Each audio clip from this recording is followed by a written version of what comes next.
जी बिस्मिल्लाहिर्रहमानिर्रहीम। अस्सलाम वालेकुम। आप लोग देख रहे हैं YouTube channel Law and Wisdom. जी आज हम बात करेंगे नेचुरल जस्टिस के ऊपर कि नेचुरल जस्टिस क्या है और इसका क्या अहम रोल है। ये बहुत इंपॉर्टेंट क्वेश्चन है, पास्ट पेपर्स में बहुत मरतबा रिपीट हो चुका है, सो इसको ज़रूर तैयार कीजिएगा और ये बहुत अहम क्वेश्चन है। सो आइए देखते हैं इस वीडियो में कि नेचुरल जस्टिस क्या है और इसकी क्या अहमियत है। सबसे पहले कि नेचुरल जस्टिस एक्चुअली है क्या। It is a sense of what is wrong, what is right. जब आपका कॉमन सेंस ये आपको बताए कि ये अमल गलत है और ये अमल दुरुस्त है, तो समझें इसका मतलब है नेचुरल जस्टिस। ठीक है। जब आप इंसाफ की फरहमी करते हैं, जब अदालतों के अंदर केसेस चलते हैं, तो हमने उस वक्त इंश्योर करना होता है कि नेचुरल जस्टिस के ऊपर अमल हो।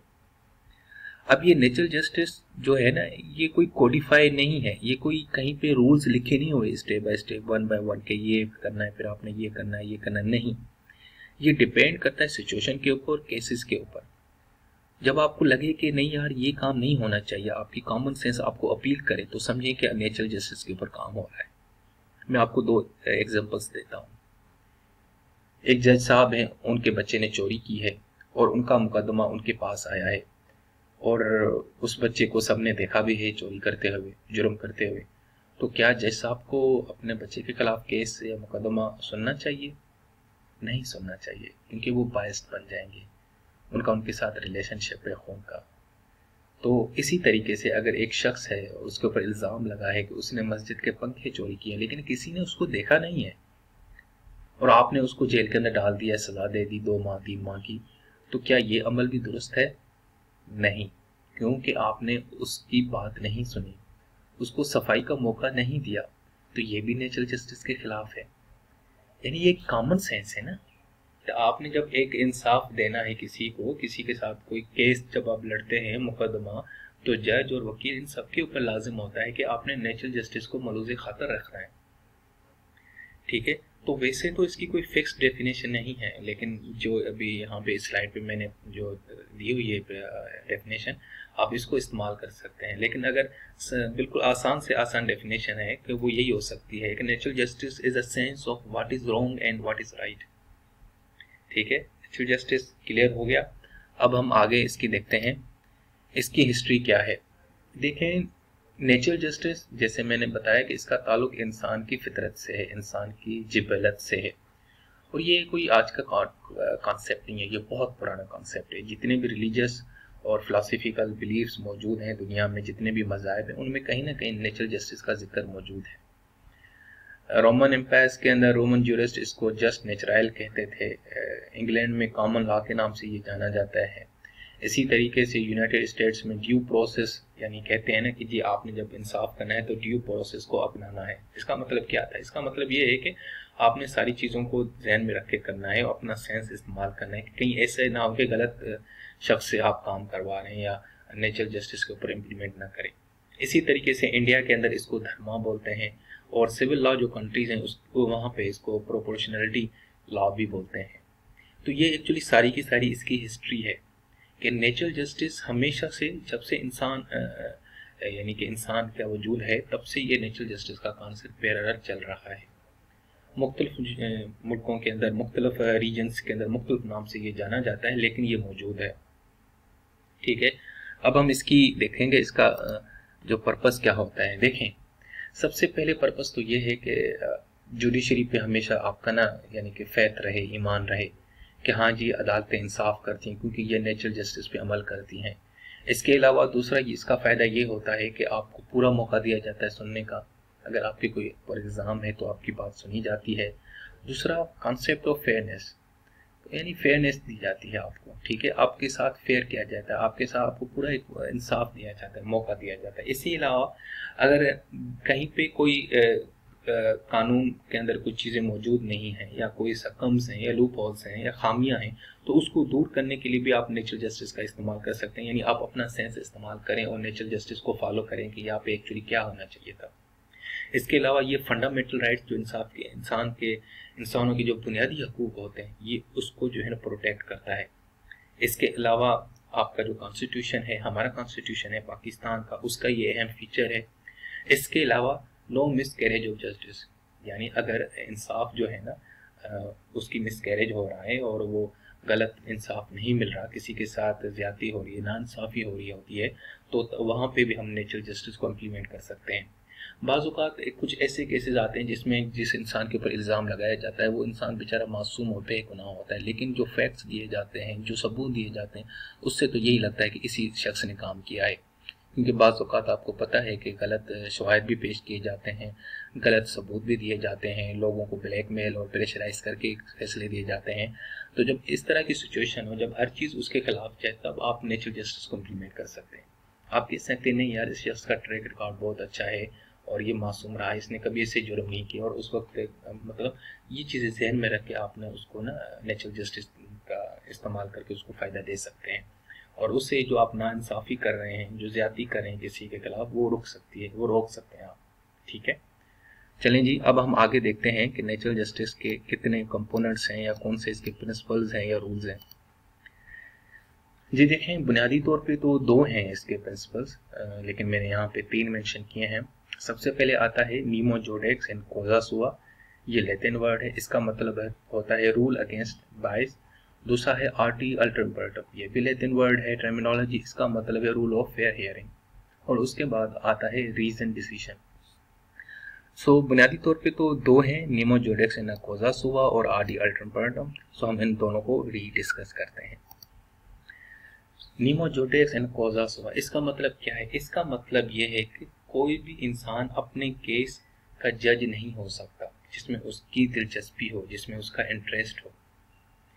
ठीक है, एक ज़मीन का तनाज़ा चल रहा है और वो ज़मीन जनाब जज साहब की भाई की है, तो मुझे आप बताएं तो उसको ये केस सुनना चाहिए? नहीं सुनना चाहिए, क्योंकि वो बायस्ड हो जाएगा, वो गैर जानिबदार हो जाएगा। ठीक है ना, सोई जानिबदार बन जाएगा और क्या करेगा कि वो केस अपने हक में दे देगा। इसी अलावा तो इससे ये होता है कि अगर आप इस तरह के अगर लोग आप नेचुरल जस्टिस पे अमल नहीं करेंगे और नीमो जोडेक्स एंड कॉजा सुआ के ऊपर अमल नहीं करेंगे, तो इससे ये होगा कि मिसकैरेज हो जाएगी, इंसाफ नहीं मिलेगा। सो नेचुरल जस्टिस का जो पहला असूल है वो है नीमो जोडेक्स एंड कॉजा सुआ, जिसका मतलब है नो पर्सन कैन जज a case in which they have an interest. यानी कोई शख्स अपने केस के अंदर जज नहीं बन सकता जिसमें उसका कोई ना कोई इंटरेस्ट मौजूद हो। ठीक है, और अगर इंटरेस्ट होगा और जाहिर बायस है वो बायस्ड बन जाएगा, इसलिए इसको डॉक्ट्राइन ऑफ बायस भी बोलते हैं। ठीक है, इसके भी कुछ काइंड्स हैं, इसके नीमो जोडेक्स एंड कॉजा सुआ के, वो भी हम देखते हैं यहाँ पे। ये देखें, बहुत सारी बायस आते हैं, personal, pecuniary, subject matter, departmental, pre conceive notion. Personal में देखें कि अगर जज साहब का कोई ज़ाती केस है, ज़ाती रिश्ता है, ठीक है ना, बाज़ औक़ात पिक्यूनरी यानी कि पैसों के मामला आते हैं, अगर वो जज साहब ऐसा फैसला सुनाते हैं तो हो सकता है कि उस फैसले के नतीजे में उनका भी नुकसान हो सकता है, तो सो वो बायस्ड बन जाते हैं। इसलिए सब्जेक्ट मैटर, जिस इशू के ऊपर केस चल रहा है शायद उसका खुद भी उनका इंटरेस्ट हो, इसीलिए डिपार्टमेंटल और प्री कंसीव नोशन बायस ये भी हैं। तो इसके ऊपर हम अलग से एक वीडियो बनाएंगे कि नीमो जोडेक्स एंड कॉजा सुआ को हम डिटेल में तैयार करेंगे, लेकिन यहाँ पे सिर्फ क्योंकि हम नेचुरल जस्टिस का टॉपिक डील कर रहे हैं तो हम सिर्फ उसकी एज ए काइंड के तौर पे, उसे एज ए उसका एक पार्ट के तौर पे मैं आपके सामने डिस्कस कर रहा हूँ। इसके अलावा दूसरा जो रूल है वो है आर्डी अल्टरपर्टम। जी, no person can be condemned और punished by the court without having fair opportunity to being heard. यानी किसी भी शख्स को आपने सजा नहीं देनी जब तक आप उसको मौका नहीं देते सुनने का कि भाई आप बताएं आप क्या कहना चाहते हैं। देखिए जी, मेरे खिलाफ किसी ने शिकायत लगा दी कि जो है ना, मैंने फलां शख्स की गाड़ी चोरी की है, ये मुझ पे एक इल्ज़ाम है। और जब मैं अदालत गया तो जज साहब ने मेरी बात ही नहीं सुनी, मुझे मौका ही नहीं दिया और अगले बंदे की बात सुन के मुझ पे ना मुझे सज़ा दे दी। तो ये गलत है, ये नेचुरल जस्टिस के खिलाफ है। आपने मुझे मौका देना है, मेरी बात सुननी है। अगर मैंने किसी का कत्ल भी किया है, अगर मैंने चोरी भी की है और आज सब लोगों ने देखा भी है, तो उसके बावजूद भी मुझे मौका मिलना चाहिए, जिसको बोलते हैं आर्डी अल्टरपर्टम। ये भी लैटिन टर्मिनोलॉजी है, इसका मतलब है the rule of fair hearing. ठीक है, जब तक देखें कोई भी मुकदमा होता है तो जारी बात है, दो शख्स के दरमियान या दो लोगों के दरमियान जब कोई इशू होता है, डिस्प्यूट होता है, तो दोनों की बात सुननी चाहिए। जो शिकायत लगा रहा है और जिसके खिलाफ कोई यानी कि शिकायत लग रही है, ये दोनों को मौका देना चाहिए। अगर आप दोनों को मौका नहीं देंगे तो इसका मतलब ये है कि आप नेचुरल जस्टिस के ऊपर अमल नहीं कर रहे। इसको रूल ऑफ फेयर हियरिंग भी बोलते हैं, ये बहुत इंपॉर्टेंट है।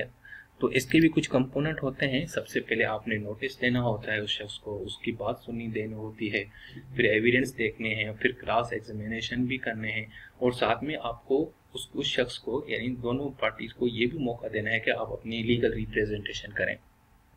ठीक है। सो ये था एक्चुअली आपका नेचुरल जस्टिस। मैंने बहुत कोशिश की कि आपको आसान अल्फाजों में समझाऊं। तो नेचुरल जस्टिस अगर हम उसको जल्दी से रिपीट करें कि ये एक सेंस है, what is wrong what is right. ठीक है। और इसकी बहुत पुरानी हिस्ट्री है। देखें हमारे मुख्तलिफ मज़ाहिब के अंदर, फ़िलासफ़िकल बिलीफ्स के अंदर, रोमन में, इंग्लैंड में, यूएसए में, इंडिया में और सिविल लॉ कंट्रीज़ में पाया जाता है। इसके बहुत सारे पर्पज़ हैं। इंसाफ की फराहमी है, जुडिशरी के अंदर आपका एतमाद बहाल रहे, फेयरनेस हो। ठीक है। अगर कानून के अंदर कोई खामियां हैं तो उसको कवर किया जाए, आपके फंडामेंटल राइट्स को प्रोटेक्ट किया जाए, और आपके जो कॉन्स्टिट्यूशन उसका एक फीचर भी है। और no miscarriage of justice, यानी अगर किसी के साथ ज्यादती हो रही, नाइंसाफी हो रही है तो उसको आप ठीक कर सकते हैं, दुरुस्त कर सकते हैं। इसके दो कंपोनेंट्स हैं या दो प्रिंसिपल्स हैं या रूल्स हैं, जो भी आप नाम दें। एक है नीमो जुडेक्स इन कोजा सुआ और दूसरा है आरडी अल्ट्रम पर्टम। नीमो जुडेक्स इन कोजा सुआ का मतलब है कि आपने अपने केस के अंदर जिसमें आपका खुद का किसी न किसी किस्म का कोई इंटरेस्ट हो, चाहे वो पैसों के मामला हो, रिश्ता हो, ब्लड रिलेशनशिप हो, डिपार्टमेंट का मामला हो, या किसी कोई भी एक सब्जेक्ट मैटर हो, कोई भी ऐसी चीज़ हो जिसमें आपका भी इंटरेस्ट हो, या कोई प्रॉपर्टी का केस हो जिसमें आपका भी इंटरेस्ट हो, तो आपने वो केस नहीं सुनना, क्योंकि आप बायस्ड बन जाएंगे उसके अंदर। ठीक है ना, आप वन साइडेड बन जाएंगे। तो उससे जब आप वन साइडेड बन जाते हैं तो फिर इंसाफ तो नहीं होगा ना। ठीक है। इसके भी कुछ टाइप्स होते हैं, वो मैंने डिस्कस किए थे। दूसरा जो रूल है, प्रिंसिपल है, वो है आरडी अल्ट्रम पर्टम। जी देखें, आपने ना दोनों पार्टीज को सुनना है। आपने किसी को बगैर सुने इनसा फैसला नहीं सुनाना। ठीक है। और इसके भी कुछ स्टेजेस होते हैं, वो भी मैंने आपको बताई। सो उम्मीद है कि आप लोगों को आज का मेरा वीडियो पसंद आया होगा। सो मेरे चैनल को ज़रूर सब्सक्राइब कीजिएगा, लाइक और शेयर कीजिएगा। सो ये था नेचुरल जस्टिस। इंशाल्लाह नेक्स्ट लेक्चर्स में हम आरडी अल्ट्रम पर्टम और नीमो जुडेक्स इन कोजा सुआ को डिटेल में बयान करेंगे। सो तब तक के लिए अल्लाह हाफिज़ और अपना बहुत सारा ख्याल रखिएगा।